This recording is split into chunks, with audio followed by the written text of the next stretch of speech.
What's up, everybody? Welcome back to the Blue River Bow Hunting Podcast, episode 120. Usually that's where you hear me say, "What's going on, Dylan?" But no Dylan this week. I'm solo. He had some swim lessons with the girls this week. So I'm back to solo. It feels weird to do it solo again because I did it. Have been doing it with Dylan for so long now. But either here or there, we got Donnie Monroe on this week from the Kansas area. What's going on, man?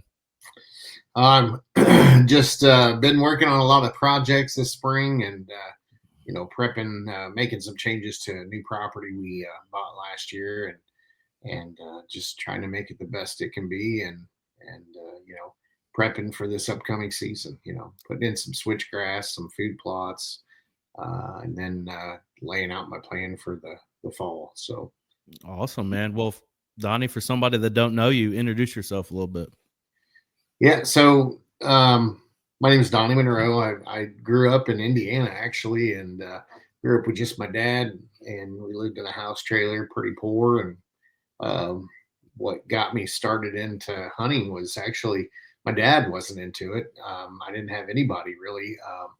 It was because we ate a lot of TV dinners and cheap meals, and where I grew up was a small town called Matthews, Indiana, and luckily it was right beside a river, and started out really fishing a lot, and then transitioned into doing some squirrel hunting, floating the river and doing some squirrel hunting, and turned into rabbit hunting, and jumping up deer, and next thing you know, started deer hunting. And so that's kind of how it all kicked off, and it was all about really eating good, and Mm-hmm. of course in the younger years, like most everybody, you start out and you get a little taste of it, and you shoot a lot of animals. Then over time you progress and you want to chase something a little bigger, a little more mature, and then it just kind of you know evolves, and that's something that I think most every hunter will go through phases like that. Yeah, for sure. So you never really had anybody to teach you the ways? No, no. I actually, when I was young, I read a lot of books. I watched a lot of videos. Would man, anywhere from like even paid attention to like Dan Fitzgerald years ago. Right. There's a lot of guys that actually I paid attention to. That Miles Keller, who years ago was with XI Archery, and then later that became Bear. Well, it transitioned, same company, but anyway, at one point, Miles had the most Pope and Young record bucks out there, and anyway, I just got to where I transitioned and wanted to be someone like that harvested mature bucks, and I joined Buckmasters when I was a young kid, and actually got a lifetime membership when I probably shouldn't have spent the money for that. But it's kind of cool to look back, and then all the years later to be able to be blessed and shoot a buck that ended up being on the cover of Buckmasters magazine, which was pretty That's awesome, awesome. and a new Absolutely. state record for Kansas. So I mean, that's the young me would definitely be proud of myself today. So When did you kind of transition just into like, because you pretty much just bow hunt, right?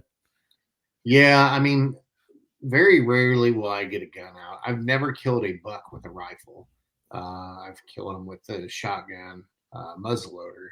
Mm-hmm. Uh, but yeah, matter of fact, I've killed two bucks over 200 inches, and self-filmed both of them. The first one was a bow kill on my own property. It was only 43 acres. Passing the first year, he was about 175-inch deer, which would have been my biggest to date.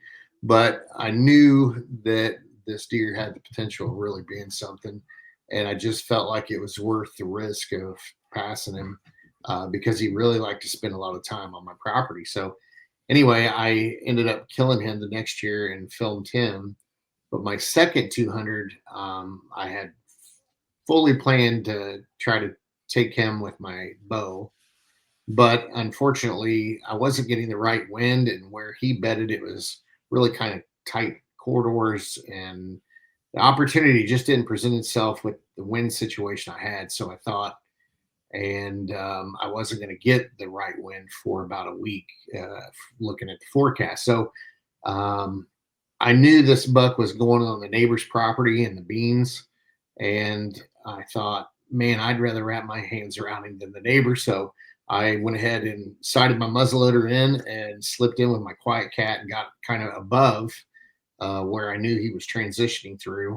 And the wind was to my advantage, and I had my ozonics going and some raw calming scent to kind of give me that extra confidence if it was to swirl or switch and go downwind. And anyway, I ended up shooting that buck with my muzzleloader, and I actually got closer than what I would have thought, and I probably could have killed him with a bow. He was only 35 yards when I shot him, but just when you're kind of making a last minute decision to make something happen, sometimes you don't know exactly where you're going to get in and settle in. So. What led you to move out to Kansas from Indiana? Well, so just like a business, to be successful, it's all about location, location, location. Mm-hmm. They teach you that, when you take business classes. Well, right. It's the same thing with deer. So, I wasn't able to do it at a young age, and, I got married, and fortunately, when the time came, which was after my mother-in-law had passed, my father-in-law wanted to stay with us. So it was an opportunity for us to make a move, and made a short stop in Louisiana for a couple years. And I thought it was going to be a 5-year plan, but our intent was definitely to either get as close to Kansas as possible or get in Kansas. And luckily, it only took 2 years. But it was all about moving out here to better myself as far as getting an opportunity to harvest more mature bucks consistently. And it's not that you can't in Indiana. There's some really good areas in Indiana, but where I grew up, it's really difficult to harvest mature bucks because a lot of them don't make it to the age, right? Make sure that they need to.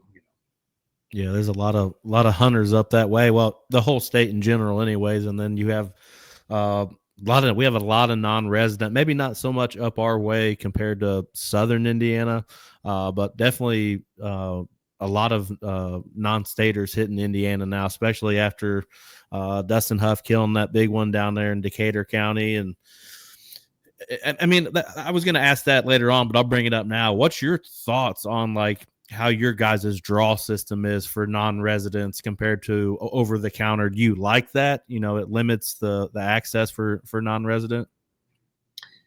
Yeah, I think it's a good thing. I think it even with it, it's still pretty liberal. I mean, a guy can get in here, if not every year, every other year, as far as currently the way it's set up.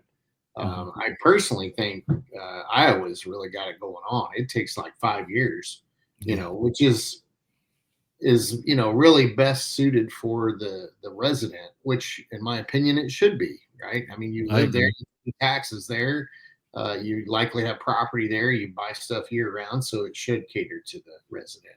Mm-hmm. And I don't have a problem with that in any state. I mean, I'm secondary, I'm a guest, right. So the one thing about Kansas that I kind of wish was a little different is if you're non-resident and you own 80 acres or more, you're guaranteed a tag. Okay. So I didn't know that. Yeah. So that's kind of a bad thing because that's one thing that kind of skirts around that draw system. And so unfortunately it's driven up a lot of prices and, land value. And, it's just a lot of out-of-staters that hunt around here, I bet. Lay out the kind of the terrain. I know it can be vastly different from one part of the state to the next there in Kansas. Kind of lay out what kind of property you're hunting and the layout terrain-wise and all that good stuff. Yeah, it does. It varies a lot, and it's a lot different than most people think. A lot of people from even in Indiana would, when you travel down I-70, the only thing they think about is it's so flat and so open. But Right. it's not all that way. And as a matter of fact, where I live, it's actually more rolling than where I lived in Indiana. Um, and it's more broken up. There is a lot of open areas, but there's some timber too, and there's a lot of timber along creeks and um, different situations. But and then depending on where I'm hunting, there's other locations that are more rocky and have more kind of like a not live oaks, but it's a different style type of oak tree. It just looks different. It's a little more rugged, but not like mountain rugged, But it's Right. just different. But none of it is like really. I wouldn't consider any of it heavy timber hunting. Mhm. It's more open. So with that being said, though, you got to get creative on where you set up, or utilizing your calling. You know, I really think that if you don't know how to snort wheeze with your mouth or something, you're not doing yourself any favors. Decoying setups work really well, which they work in Indiana as well. I've killed them over decoy in Indiana, but same with calling. But when they're open and they're cutting out, it seems like they go anywhere. You got to get a little more creative on where you set up and how you make things happen. What led you to breaking the decoy out? Is that something that you've always kind of played around with? So yeah, when I was young, I started messing with deer scent a lot. I mean, even different types of scent, attractive scents, and like James Valley gels back in the day. Oh yeah, I Preorbital remember gland those. lures. I used to make mock scrapes before people would even really talk about this stuff. It wasn't common for most people to really talk or use that stuff. Mhm. Your common would just use like Tink 69, and which I've had really good success with. I mean, there's a lot of different urines out there I think that work well. It's all about timing and how you use it. I've used drippers a lot over scrapes, but also a lot of preorbital gland lure for making mock scrapes and getting them started. And, What time? and What time then period do you? into the scent thing was the first thing that I really got into and kind of utilized that for manipulating deer. And then the calling aspect. I mean, I was snort wheezing and grunting at deer, years ago when it really wasn't a common practice. And then that then faded into, well, let's try a decoy, And I remember the first decoys I had that I tried were actually 2D. They were just like a flat um, image, basically a cardboard, essentially, that had deer on both sides, the print, and man, it worked. And then you get into a 3-dimensional, and currently I've almost all mine I use now are the Primo Scarface. I just like them.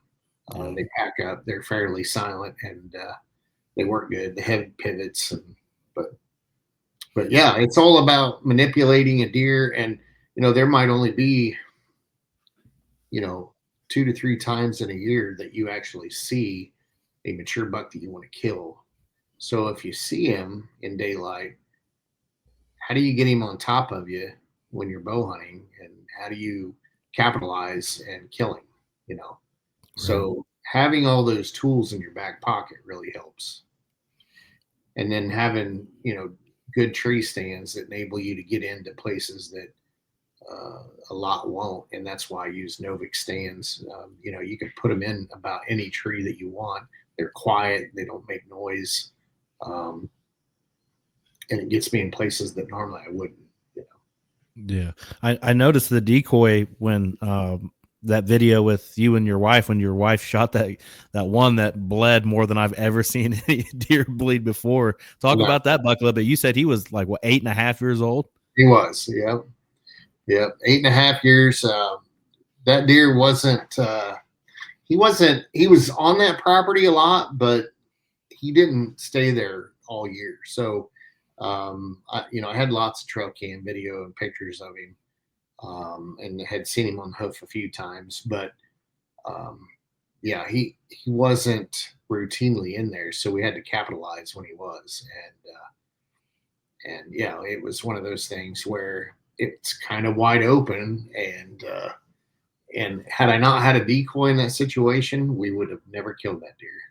They came out and they were feeding on alfalfa, and there were some does, and I had to take a raw rattle bag, and I cracked it and got his attention. I tried to grunt and snort wheeze at him first. He didn't hear it, so I cracked that rattle bag, and he looked up, got his attention, and grunted and snort wheezed at him, and here he came.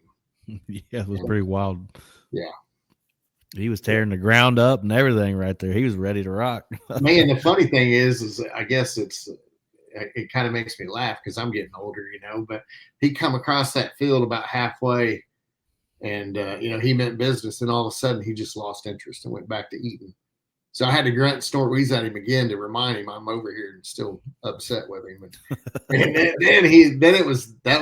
that sealed the deal then, man. And he came over and he worked that area, and the video doesn't show how much.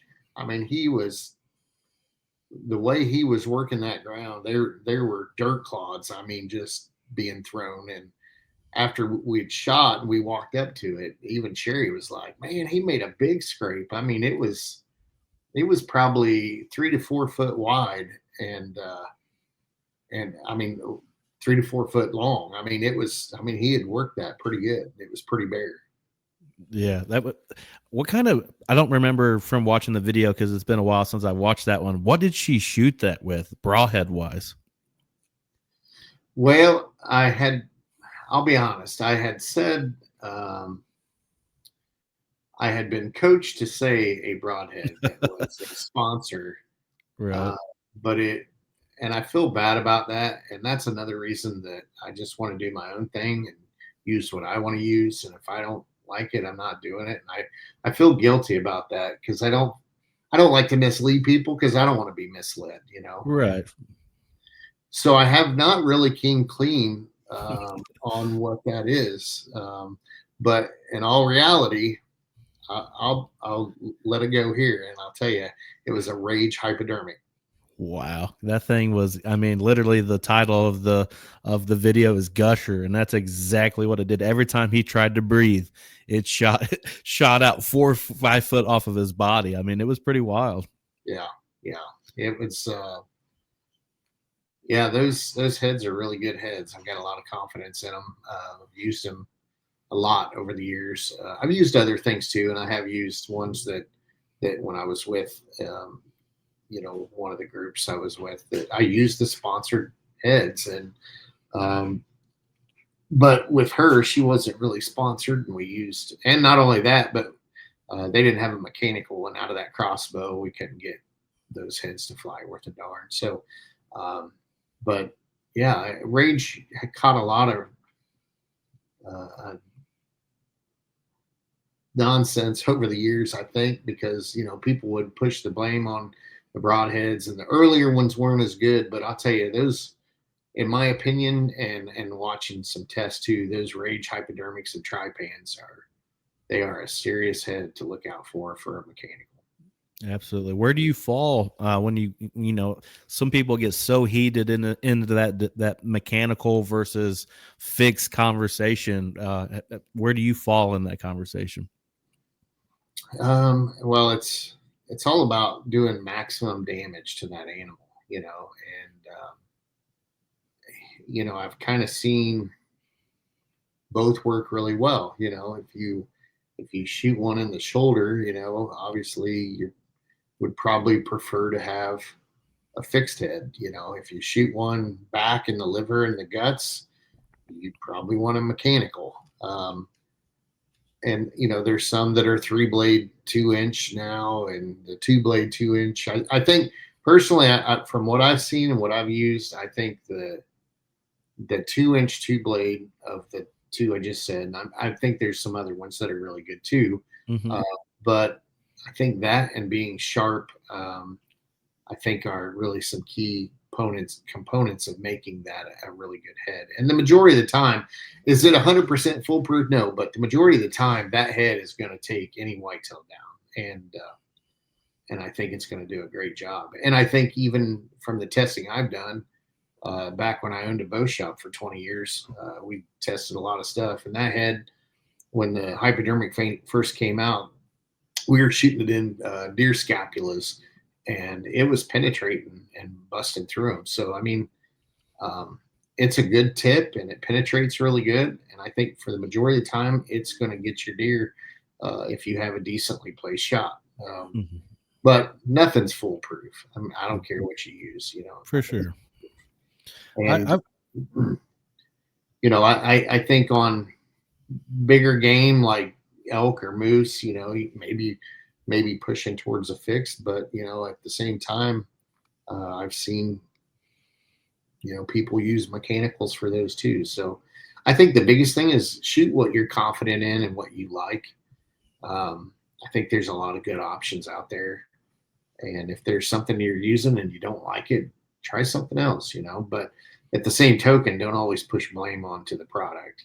Sometimes it's just a poorly placed shot. You need to work on that. Right. That's what I was going to say. I've always shot fixed. There was a couple seasons where I tried some hybrids out and some mechanicals, and both have worked for me very well. I stick on the fixed blade side just because it's never done me wrong in any form. So I just kind of stay with it. I shot, a 3 or 4 blade Muzzy since I was like 13 years old. So I just kind of stayed with that fixed blade. And it's always something that's always worked for me, especially here in Indiana, because most of my shots really aren't that far. So and like you talked about arrow placement, you still got to have that either way. So I've just stayed with the fixed for me.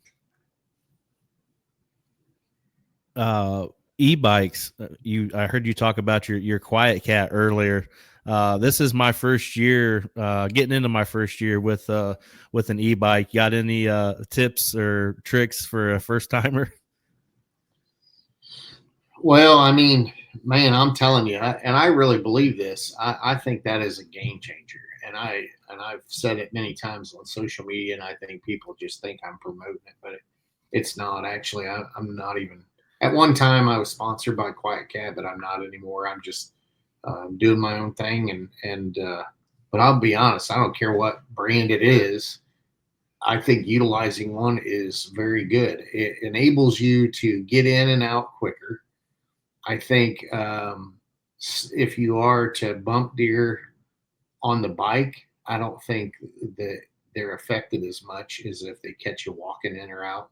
Mm-hmm. It minimizes your scent going in and out. The same thing with checking trail cameras. If you are going in to check cameras or change batteries or whatever, you're doing a little quick scout, whatever. I think it's better because it's in and out, and you're leaving a lot less scent in the area. The one thing about it is if you're going to try to get it to the base of your tree, but sometimes you can't do that. Sometimes you got to kind of, especially if you're hunting close to an edge of a field, you might not want it right there because you might want to, slip down out of your tree and back out to a point where, the deer can't see you and then jump on it and get out of there. But there's sometimes where it's literally at the base of my tree. It just varies depending on each setup. Mm-hmm. Yeah, I bought it mostly for public land. When we head out your direction, when we hunt Missouri, it's going to be pretty clutch coming in there. But I have plenty of property, especially one that I've been limited access to for bow only, which is basically what I do anyways, bow hunt. But I'm not allowed to park there. So my aunt lives, just across the road down, country mile down the road, and that bike's going to come in handy because I not only can I ride that bike into that property, I can pick where I want to come in on that property since I'm coming from a distance anyways, whether I want to come in from the north or the south or whatever. So I think that's going to help me on that aspect of just getting in without really screwing it up. Because you know how it is here in Indiana. It's wide open, patch woods. Sometimes them deer are a lot smarter than we give them credit for, and they're watching everything, watching you come in and out.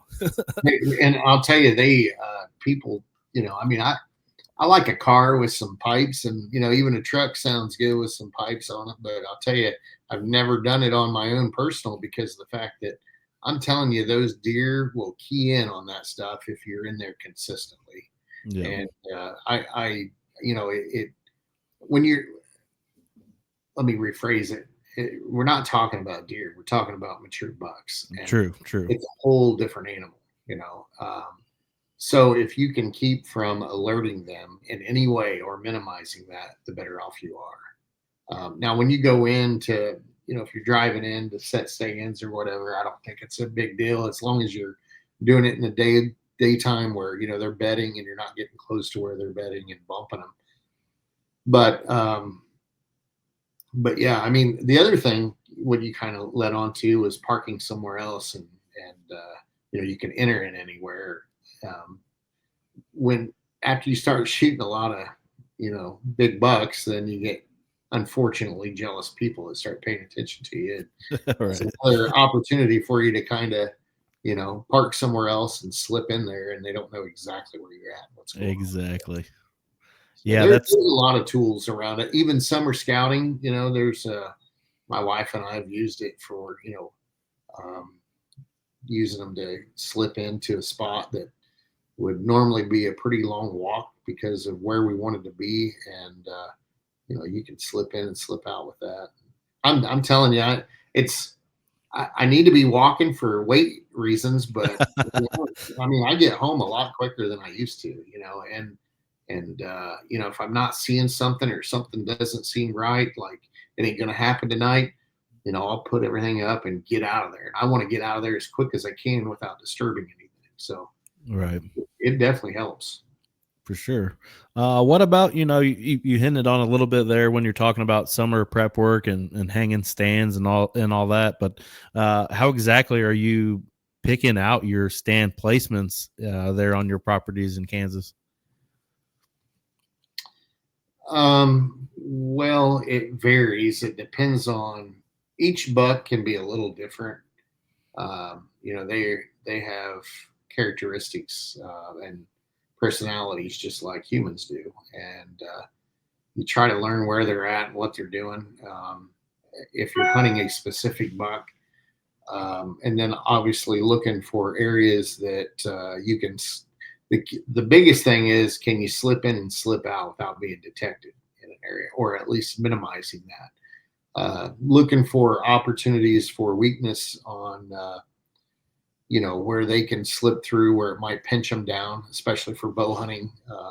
There's things that I also do to help push them to kind of a funnel situation, where whether it's brush or maybe putting up a little bit of fencing, or creating some kind of diversion, so that way it forces them kind of into another area, or maybe you have a multitude of trails in one area that you try to cut some of them off or push them so they all have to bend around, and maybe where you can slip in from a creek and pop up into an area like that. But it all varies, really. It just depends on, but the biggest thing is slipping in, slipping out. And then the other thing is, I don't really go in just to hunt and just to set, that's more kind of rut hunting, not necessarily when you're targeting a specific animal. But when you're rut hunting, it doesn't matter, because anything could come through. Hunting a funnel type situation, hunt where the does want to be, the doe bedding areas. But when it's generally one specific buck, I'm looking at what he's doing. I'm looking at whether it's scrapes that are in an area that I would like create a social networking area where I have mock scrapes, and then they start making their own scrapes, and try to get them when they're coming out to kind of show everybody who they are and what they are. And I just look for opportunities that is their weakness, and utilizing cameras to kind of move around and kind of find where they're at, what they're doing. And if you're not getting them, move your cameras, because sometimes, man, even 100 yards can make a world of difference. You might not get a buck that you want to go after, and you might have, several cameras out in one spot, but you might be missing him and just moving a little bit. Like I've got one spot where there's a creek. On one side of the creek, I never get this one specific buck.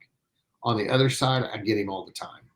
And then there's also certain scrapes and certain trails that he likes to use. But you kind of got to move them around and let them set. And that's why utilizing a lot of different cameras at first to kind of hone in on what they like to do, because not all of them are the same.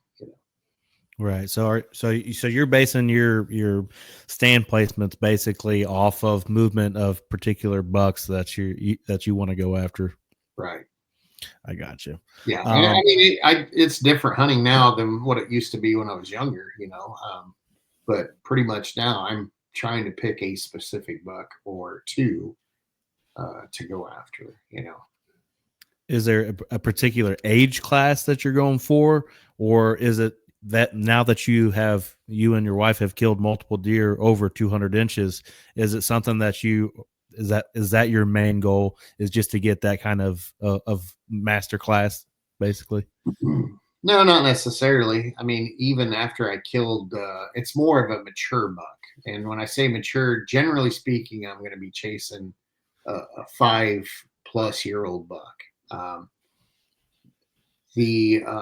Even after I killed my 209 with my bow, I still shot a 130-inch 5-year-old 8-point. He was never going to be a giant by any means, but I was still proud of him. He's still a mature buck. He just doesn't have that. If you always target your best scoring deer and you never kill those big bully 8s, then the problem is your genetics start to dwindle. And so you kind of got to pay attention to some of that. I don't think there's anybody out there that doesn't want to shoot a 200-inch every year, but it's just not reality. And not all deer will make it to that, but I utilize supplemental feeding, food plots, mineral. I try to give them a diverse food plot selection. And I try to do everything I can to give them every opportunity to be the best that they can be as far as growth wise. But overall genetics, if they don't have the genetics, they're not going to make it. You might improve them slightly, but they still have to have the genetics. So yeah, I'd love to shoot a high scoring deer, but it's not always the case. There's been one time, so this was kind of an odd situation, but like I said, normally I target 5+, but so I was going into 2023 season, and I'd plan on trying to harvest this buck that was a 6.5-year-old buck. And I'm sorry, he was 5.5 years old at the time. And he was running with another buck the year prior, was only about 155-inch 3-year-old, which is a really good 3-year-old. But he was not on my radar as far as I'm going to chase this buck. Man, all of a sudden I started getting trail cam pics of this buck, and he was hitting mineral. And this deer, even as a 3-year-old, consistently hit the mineral more than any deer that I've ever seen. Anyway, I realized quickly that this deer had the potential of making it over 200 inches. And he caught my attention, and I realized that if I don't take him, the neighbor's going to take him because he's going out there being filled. And that's the one that I shot with the muzzleloader that ended up being 230. And he went from about 155 to 230 from a 3 to a 4-year-old. Wow. And so in that situation, it's kind of hard not to go after him. But in most scenarios, I would not do that. I would let him walk. Yeah, like when I was watching your pinhead video, you passed him up, man. That takes a lot to pass a deer of that class. I mean, he had a drop tine. He was every bit what 175, 180, somewhere right in there. Yeah, That's yeah. tough, man. That's real tough. It was, but I was still blessed that year. I still shot 172 inch and some change over a decoy, and got really good footage, and that was amazing as well. So I still, God blessed me with that. Even though I passed the other buck up, and then I felt like I was still blessed because I got the opportunity to get another crack at him, and I shot him and he was 209 as a 5-year-old. And to me, still, that's, even though he doesn't score as high as the other buck, that's the pinnacle of my bow hunting career, pinnacle of my hunting career. I mean, it was just amazing, and it was on my own personal property. And like I said, I grew up poor. I have this because I worked hard. I put myself in position, and none of this was from an outfitter or on large, properties. It was all small properties. One was 120 acres that I killed at 230, and then mine was 43. So anybody can do it. You just got to set your goals, and whatever your goals may be, and chase them. Obviously, there's going to be some limitations, and obviously, not everybody's going to shoot a 200 inch. I mean, that's being blessed too. I think that's just God's way of blessing me for all the hard work and dedication, and kind of going the extra mile to even move my family out here. And Right. I've dedicated my whole life to archery and hunting, and I've been doing this for a long time, and not only just for me, but I've helped a lot of others, become better bow hunters, and better shots, and I've coached a lot of individuals, and I just enjoy it. I've been part of different teams. I've been on the Pursuit channel. I've got some YouTube stuff. I've been on some other shows, but to me, it's not an egotistical thing. I don't really care about all that. I want to shoot what I want to shoot. I want to use what I want to use, and I want to help others, and make them better, and share my experiences. I just enjoy being part of it, talking about it, and still to date, even as long as I've been doing this, I still love it. I think a lot of people get caught up in that, not maybe not necessarily the egotistical thing. There is a lot of that out there, but they get caught up in wanting to, Facebook and Instagram and grip and grins and that sort of thing. And sometimes I think they just need to step back and really realize why they are in the woods and why they are hunting and what it means to them. And obviously, I can tell with you, you've done it for so long. You got to a point. It's like, hey, I'm stepping it up. I'm going to go out to Kansas. I'm building this land, and that was my next question. Dylan, my co-host that's usually here, he's the big land management guy, and he would kill me if I didn't ask you, what exactly did you do to that property from the moment that you bought it until the when you killed him? Is there anything big, drastic changes that you made to that property? Yeah. So, I mean, at first I started putting in food plots, and I put them in key areas. I started making, kind of opening up some spots, and creating some, what I called social networking areas. Basically, was for that situation. It was making mock scrapes, and then getting the bucks to start utilizing them. Once you start that, then they just kind of take over, and it branches out, and it gets better. The other thing is, not only a food plot, but diverse food plots. I started not only for kill plots, but putting in larger acreage of plots, so that way it kept deer in there as well. There's still ag, but the ag, a lot of times farmers pull it. Then next thing you know, they're disking it under. So it doesn't leave a lot for the deer.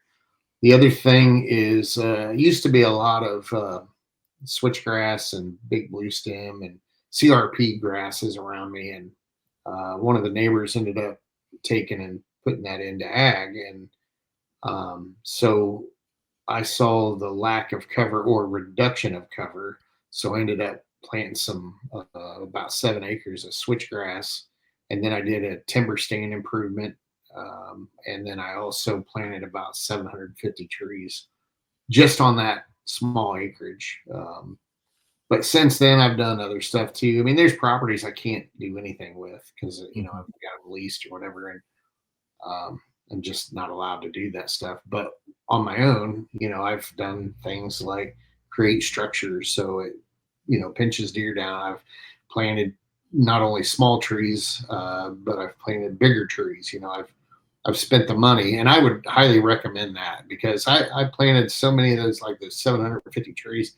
They're so small, and most of them, I'll be dead before they're doing anything. All right. So going forward, and same with some of the fruit trees, they're so small and it takes so long. Like anymore, I would rather save my money and buy 2 to 3 to 4 bigger trees and have them put in. One, they're more likely to take and then actually produce fruit or something earlier. So that's my new motto that I'm working now. So I don't have time. Of course, if I was 25, 30 years old, it might be a little different situation, but Right. I might only do this for another 10 or 15 years. Who knows, so. What about your plots? Clover, brassica, just you said a wide variety. Where did you kind of start and built that base? Was it clover? I'm going back in Indiana, so a lot of actually where I hunted in Indiana, I was allowed to put food plots in, and I started out with actually beans and corn. Then it just transitioned to just beans, and then it was clover, and then I started doing a combination of oats and winter wheat and clover, and but beans are a good thing because you've got that food source that is good from this time it starts to come out of the ground to late season, if there's still any remaining. And then you've got the cereal grains that are really attractive, and then clover will produce all the way for years if you put enough in it, if you want to leave it that way. But generally, almost always on some type of cereal grain where I'll put in, and it might have brassica, but I almost always overseed with clover. So that way I've got a food source all the way into spring and even possibly, to the next fall or even several years, depending on, what you have there. And also within the, like beans, a lot of times I'll throw in some like brassica turnips, in with those, if the leaves come off early enough, or if like right now I've got a field that I think is going to be prime for that because the deer and turkey were pulling them early on, so it looks pretty open. I mean, it's almost like I didn't plant enough, but I know I did. It's just they're just tearing it up. So that'll be an opportunity for me to put something else in there and have even more diverse food sitting around there for them. But, and then I'll do things like I'll put beans in one area, and I'll kind of lay out a structure maybe like a 90 degrees, so and then put some like cover, like Tecumate makes different things, but they make one that actually is like a tall Milo, Egyptian weed or something. I can't remember exactly what it is. Excuse me, but essentially it blocks. It's a blockade that blocks a certain area so the deer can't see. And then I'll like utilize like an L formation, so that way a buck has to travel through there, or do the same thing with switchgrass. I've done that in the past as well. So. Yeah, we had somebody on talking food plots not that long ago, and they talked about staggering it where it makes him come through it instead of being able to just peek out and look through your food plot. It forces him to basically have to come all the way through it, like what you're talking about. Yeah, the reason is because you want him to spend as much time on your property as possible, especially during the rut. You don't want him to come out and see everybody there and see everything in one shot. You Right. kind of roll through and look. And but yeah, it definitely having some cover. And that original 43 that I did, I had it set up perfect. I can almost guarantee you the way it's set up, any buck that lives on that area, and I've got it set up on any kind of west wind, you can slip in, slip out, and it will funnel any buck. If the timing's right and everything's good, you can kill any buck on that property right in that area. That's awesome. Just Kansas for you now, hunting wise, or are you venturing out to other states as well? Well, so recently, you might find this crazy because my own son even thinks it's crazy, but um, I, here in Kansas, I can only kill one buck. And, years ago, I used to travel a little more and get out more. And sometimes I'll still go to like Ohio or whatever, but I wanted to do it more consistent. And like I said, I'm getting a little older and I've got some other properties here that I can hunt besides my own. So recently I sold some of my own property, and it's enabling me to do just that, go out and hunt other areas. So, Mm-hmm. instead of just, having all my money tied up in properties where you can only kill one buck, now I've already booked a hunt with an outfitter down in Oklahoma I'm looking forward to. So, and maybe if everything goes well, I might end up in Ohio again. It just depends on how things go. If I don't have a buck killed here, I'm probably not going to do it. But, Is it me, or has Oklahoma popped up on everybody's radar as of late? I don't know what brought that attention. I had a buddy a couple years ago who was telling me that, Oklahoma's a sleeper state. We should go out there. He went out there and killed a nice one. And me and Dylan were actually talking. He's got some permission on a nice piece there in Oklahoma. Where did that come from all of a sudden? yeah, I think it's been there. I think it's just people haven't talked about it, and it's gotten better. I think it's like anything. In that situation, I don't think there's as many people from out of state coming there to hunt, and I think the locals are starting to pass up, younger bucks, and I think that's where you're benefiting from. I mean, even parts of Indiana, I think, have improved because of some of that. I think some of Kansas has actually decreased. I don't think there's as many mature bucks running around as what there used to be because everybody talks about it, and there's so many non-resident here hunting now. With them reducing the, how many times you can come in with the draw, I think that's helped a little, but it's not showing yet. I think it's too early. Yeah. But we'll see. I think, but that's probably the biggest thing is I think it hasn't had a lot of influx of non-resident hunters, and the residents are probably passing up a lot of the younger bucks. So you're just getting more mature bucks. And if everybody would just pass them up, we'd have a lot more mature bucks running around. But unfortunately, when somebody's out of state, a lot of times they don't want to eat a tag. They want to go back and say they killed their buck, and if everybody just be comfortable with eating a tag, it's okay to eat a tag. I have more respect for somebody that says, I went hunting here and I could have shot this buck or whatever, but I didn't. I have more respect for that person than anything.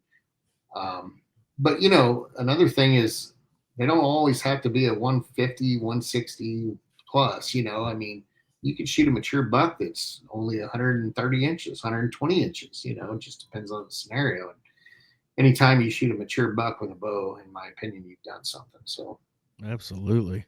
Any advice for me? I am going to be out that way, not this year, but next year. Actually, the next 2 years, I'll have Kansas and Iowa lined up for my preference points.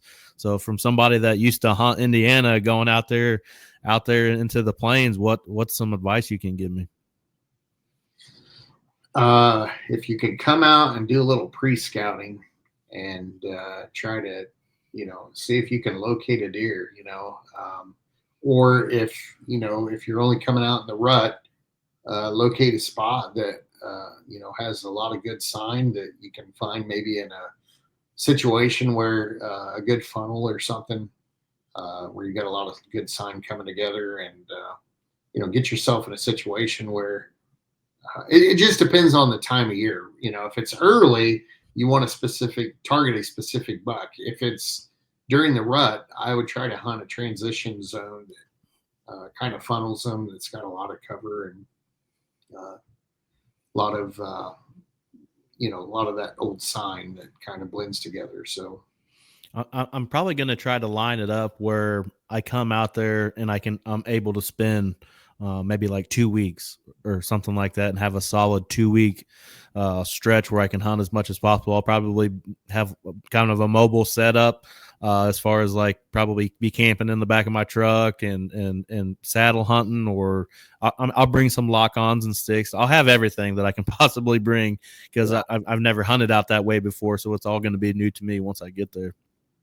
Yeah, the other thing is, if you're going to have that much time, another is, take the outside in approach. If you can, try to observe what's going on before you just dig in and, mess the area up, because then you could put, a buck on high alert. And even though the sign's there, he may not show up in daylight now, so right. You just be cautious around some of that. For sure. Ozonics. I wanted to ask you about ozonics. I've been on the fence about ozonics for several years. I have buddies that say don't do it. I have said buddies that are living and breathe, by it. What's your thought process on it? I saw that you had done a bunch for them. Yeah. Well, there's nothing 100% foolproof. I don't care what you have. Right. But it's again, it's about having the tools in your bag to make it successful. And so what I utilize is, obviously descending my clothes, taking, the best I can with that. But also, because you never know when the wind's going to swirl or what's going to happen, or, you expect everybody to be out in front of you, but then somebody slips in behind you, that you didn't expect and could blow the whole deal. So, that's where I want as much protection as I can. And I feel like using raw calming scent, which is basically you smell like deer. Right. I'll spray that on the tree. And then I use the ozonics too. And with that combination that I found has worked really good. Is it 100%? No. But does it help? Yes. I have seen it more than once, many times actually, where I've had deer right downwind at me, and they might smell something or notice something, but they're not alarmed. And matter of fact, the first time I had seen it, I was at the archery trade show a long time ago when it first came out, and you could smell a little ozone, and I thought, man, I don't want that thing, and I didn't do anything with it. Over time, I kept hearing guys that I felt knew what they were doing talk about it. So I knew a guy, and I wanted to try it because I had a clover plot that this 4-year-old 8-point kept coming in. Like every night he was in there. And I'm like, I'm going to just go in there. The wind is completely wrong. It's blowing right where he's coming from. And I'm going to see what happens, because I know this deer is going to come out there, or should, and he has every night. So I went out, and sure enough, he shows up. Now he smells something, and he's like, what's going on? But he wasn't sure what it was. And I had it blowing straight. It was up top of me, pointed down, and it was picking up my scent, and it was blending with it, and it was going straight to his nose. Now, if I didn't have that, first of all, I'd have never seen that buck, because he wouldn't have got that close. He wouldn't have came into the point where I could have seen him because of the cover. Mm-hmm. But he came out, went in front of me, and it took him a minute, but then he finally started eating on that clover right in front of me and walked right by, and I could have killed him. And right then I was like, that just proved to me that this does work. Like I said, does it work every time? No, it's not going to catch 100% on every situation. And there might be some deer that aren't just comfortable with that. But I'm telling you, the majority of the time, I'll take it, because I'm not hunting where my wind is blowing where I expect the deer to be. Right. I'm still paying attention to the wind and the currents and what's going on. But I utilize this in case something swirls, something changes, somebody comes in downwind of me, and I don't go hunting without it. That's awesome. Yeah. I think I'm gonna eventually try it out. It may not be this year, but maybe next year, maybe when I come out there or something. I just been on the fence, and you know how guys can be. Don't do that. It's not worth the money, or it's a gimmick or that sort of thing. And coming from you, I believe you. Somebody that's used it for a couple of years. Yeah, I've used it now for 6 years, Mm-hmm. I think.